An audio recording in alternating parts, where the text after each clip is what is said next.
Assalamualaikum warahmatullahi wabarakatuh. Kami dari kelompok 1 yang beranggotakan 7 orang akan memperkenalkan nama masing-masing. Saya sendiri bernama Melvin Arfiandita. Saya Khairunisa. Saya Sela Laisa Zahara. Saya Ayangita Fernando. Saya Merlana Kusumasuti. Saya Midar Tunisa. Dan saya Dewi Indriani. Kami akan menyampaikan tugas Pancasila yang berjudul mendorong peran pemuda dalam pencegahan korupsi melalui pendidikan anti korupsi. Judul artikel yaitu mendorong peran pemuda dalam mencegah korupsi melalui pendidikan anti korupsi. Penulis yaitu Mibdal Suron Al-Kafi, penerbit yaitu Google Cendaki, tanggal terbit 1 Juni 2016, nomor halaman yaitu 24 halaman, tema pencegahan korupsi. Pendahuluan. Mendiskusikan tentang permasalahan korupsi yang terjadi di Indonesia seakan mengalami titik mengkhawatirkan. Beberapa strategi pemberantasan dan penindakan tegas yang dilakukan oleh pemerintah sampai saat ini ternyata tidak membuat para pelaku korupsi jera. Hal ini dikarenakan korupsi pada era sekarang telah masuk pada setiap sendi kehidupan bangsa Indonesia, baik di lingkungan pemerintah maupun di lingkungan masyarakat secara umum. Permasalahan mengenai korupsi yang sedang dialami sekarang pada dasarnya dikaji secara historis. Korupsi telah ada sejak manusia ada. Hal ini dapat kita lihat dari sifat manusia yang ingin menguasai satu sama lain sehingga menimbulkan persaingan, rasa ingin mengalahkan. Kondisi tersebut membuat manusia lupa akan hak dan kewajiban yang seharusnya dipegang sehingga muncul apa yang dinamakan korupsi. B. Isi artikel. Permasalahan korupsi yang dialami oleh bangsa Indonesia telah terdapat pada titik yang mengkhawatirkan. Hal ini dikarenakan dampak yang diakibatkan dari adanya korupsi sangat luas dan mengganggu keberlangsungan proses kehidupan berbangsa dan bernegara. Hal tersebut mendapat menjadi bukti bahwa adanya otonomi daerah ternyata tidak sepenuhnya menjadi positif dalam proses pemberantasan korupsi. Bahwa pada dasarnya pendidikan merupakan suatu saran yang meningkatkan kualitas hidup manusia supaya lebih baik dan bermartabat, sehingga manusia tersebut mampu untuk melakukan perannya dengan baik. Salah satu ikut mengatasi permasalahan bangsanya yang sedang. Selanjutnya di sini saya akan menjelaskan tentang strategi pencegahan korupsi yang dijelaskan oleh Presiden Republik Indonesia nomor 1 tahun 2013, yaitu yang pertama pencegahan, yang kedua penegakan hukum, yang ketiga peraturan perundang-undangan, yang keempat kerjasama internasional dan penyelamatan aset hasil korupsi, yang kelima pendidikan dan anti korupsi, yang keenam mekanisme pelaporan. Strategi tersebut adalah salah satu pencegahan korupsi melalui pendidikan dan budaya anti korupsi pada masyarakat Indonesia. Yang selanjutnya keunggulan. 1. Penulis menggunakan bahasa yang komunikatif sehingga dapat dipahami oleh pembicara. Alur yang terdapat di artikel ini membawa langsung pembaca ke inti topik pembahasan. Yang kedua, banyak nilai kehidupan yang terdapat di artikel tersebut. Yang ketiga, nilai-nilai yang terkandung di dalam artikel tersebut banyak memotivasi. Yang keempat, artikel ini menyampaikan detail cerita tanpa membuat pembaca bingung. Yang selanjutnya kelemahan. 1.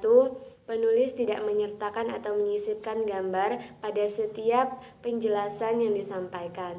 Yang kedua, detail artikel terlalu rumit untuk dipahami. Yang ketiga, jalan artikel sedikit monoton dan membosankan. Yang keempat, pesan yang disampaikan dari artikel sangat sulit untuk diresapi oleh seorang pembaca. Selanjutnya, kesimpulan dan saran. Saran, perlu adanya metode penelitian lebih lanjut akan upaya peningkatan diskusi terhadap pemuda sebagai salah satu cara memaksimalkan potensi generasi dalam membentengi dirinya dari radikalisme korupsi yang berkembang pesat.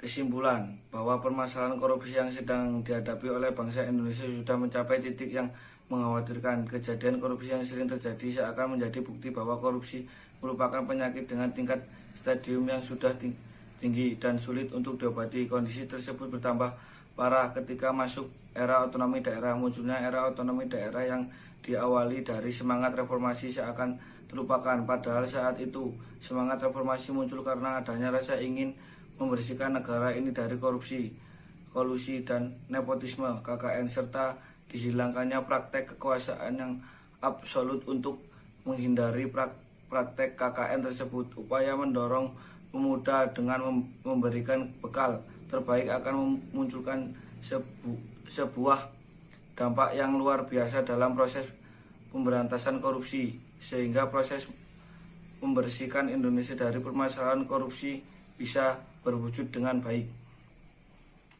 Selanjutnya, dalam mendorong peran pemuda dalam pencegahan korupsi, banyak orang yang di luar sana mengeluarkan pendapat bahkan komentar mereka. Yang pertama, korupsi merupakan sesuatu yang busuk, yang jahat, penyelewengan atau penggelapan, sogok-menyogok, dan juga dapat merusak. Jika kita membicarakan tentang korupsi, memang akan menemukan kenyataan yang semacam itu. Karena korupsi menyangkut segi-segi moral, sifat keadaan yang busuk, jabatan yang hanya menerima pemberian saja, faktor ekonomi dan politik, serta penempatan keluarga atau golongan dalam kedinasan di bawah jabatannya.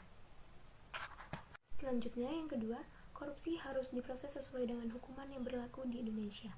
Hal tersebut bila masih berkelanjutan akan menyebabkan negara Indonesia hancur, bahkan mengakibatkan rakyat yang di dalamnya akan merasa terganggu atau mungkin jauh dari kata kemakmuran. Oleh sebab itu, seharusnya pemerintah harus memilih orang-orang yang benar-benar terpercaya agar korupsi di Indonesia hilang, dan kita pun sebagai generasi muda harus melakukan hal-hal yang jujur, hal-hal yang positif, dan jangan sampai melakukan korupsi walaupun sedikit, tapi itu bisa menjadi dampak yang sangat besar bagi korupsi sendiri. Korupsi sangat merugikan suatu negara, dan yang paling dirugikan di sini adalah rakyat. Seharusnya orang yang melakukan korupsi dibasmi tuntas dan mendapatkan hukuman yang berat. Namun mirisnya, di Indonesia seorang yang melakukan korupsi dengan mudah tersenyum seolah tak terjadi apa-apa, dan menganggap itu adalah hal yang tabu. Keempat, menurut komentar saya tentang korupsi harus diproses dengan sesuai hukum yang berlaku di Indonesia. Jika korupsi tidak akan terus berkembang banyak, jadi saya pikir harus ada sebuah badan yang bisa menangani kejadian ini. Dan selain itu, saya setuju kalau korupsi harus dihukum agar sang pelaku jerah melakukan korupsi uang lagi. Korupsi dibutuhkan kerjasama antara masyarakat dengan aparat penegak hukum agar Indonesia bebas dari korupsi. Maka, Indonesia harus diberantas dan keadilan harus ditegakkan.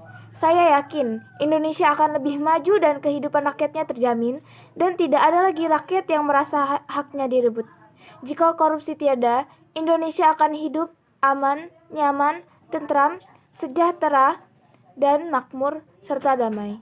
Indonesia membutuhkan orang yang jujur, yang amanat terhadap apa yang dilakukan.